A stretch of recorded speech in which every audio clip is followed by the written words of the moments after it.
Chers amis, bien heureux de vous retrouver une fois de plus sur notre brillante chaîne panafricaine 2.0. Aujourd'hui, l'actualité internationale nous amène toujours au Venezuela. Je vous dis les gars, ça commence par prendre une autre tournure. La situation au Venezuela commence par devenir mondiale, je vous dis. Puisque les alliés du Venezuela se préparent sérieusement à une confrontation avec les États-Unis. Oui. Donc, dans le cadre de cette vidéo, nous décrypterons les faits à plus de 360 degrés et nous donnerons les implications géopolitiques. Car récemment, le président Maduro a adressé un message fort à son peuple. Voilà. Donc, bien avant de commencer, mesdames et messieurs, je vous demande de bien vouloir vous abonner, de liker, de partager. Voilà, afin de conscientiser la jeunesse. Ok, on y va. Le président Maduro a récemment tenu un discours à la nation, oui, à la nation vénézuélienne. Caracas mobilise ses troupes.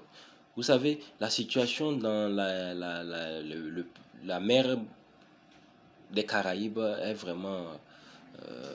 ça s'aggrave de jour en jour, ça ne s'améliore pas. Voilà, parce que les États-Unis continuent leur soi-disant mission de lutte anti-drogue, alors qu'on sait qu'ils sont en train de convoiter les ressources pétrolières du Venezuela. Voilà. Il y a une petite île un petit pays qui s'appelle le Guyana, qui est sous l'administration vénézuélienne. Donc, Washington veut s'emparer de ces territoires en passant par le Venezuela. Voilà. Et c'est la raison pour laquelle la Chine, je vous disais la dernière fois, est venue signer un contrat pour forer le pétrole. Voilà. Et aussi, la Russie aussi est venue. La Russie, autrement là, premièrement, on peut dire c'est juste par plaisir et pour faire face à l'Amérique. Et la Russie voit là une occasion de rendre la monnaie à Trump. Voilà. Parce que vous voyez comment les États-Unis arment l'Ukraine. C'est la même chose la Russie va faire, je vous dis. Donc, le président Maduro demande à son peuple d'être vraiment fort et que tous les citoyens doivent se préparer non pas à une revendication ou une marche, mais à un ennemi commun qui est les États-Unis d'Amérique. Voilà. C'est ce que le président Maduro a demandé à son peuple. Et des bunkers ont commencé par être renouvelés et d'autres construites. Et aussi, les armées ont commencé par être mobilisées.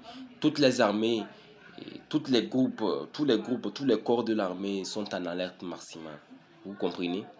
Et que ce soit l'armée de terre, l'armée de l'air, la marine et la police, tout, je vous dis.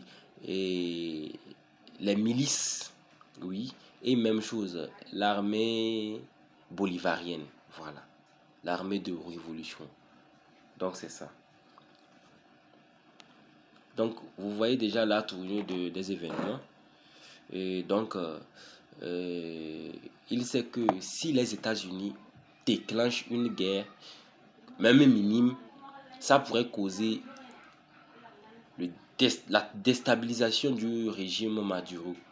Donc, il commence par mobiliser ses troupes et galvaniser son peuple. Parce que, dans tous les cas, Maduro ne veut pas faciliter la tâche à Washington. Même s'il doit quitter, cette guerre doit être vraiment coûteuse pour Washington. Oui, c'est ce que Maduro veut. Et en galvanisant son peuple contre un ennemi commun, vous voyez que le risque de soulèvement s'amoindrit. Parce que c'est souvent la technique de Washington.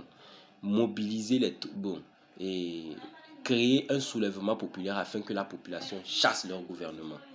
C'est ça Washington veut. Donc, Maduro, fort du soutien de ses alliés, la Chine, l'Iran et puis la Grande Russie, se permet maintenant de menacer Washington et de faire des discours. Voilà. Et, connaissant bien la ruse et la technique de Washington, il commence déjà par préparer ses troupes. Voilà, préparer le mental, l'état d'esprit. afin qu'ils soient tous derrière lui. Voilà.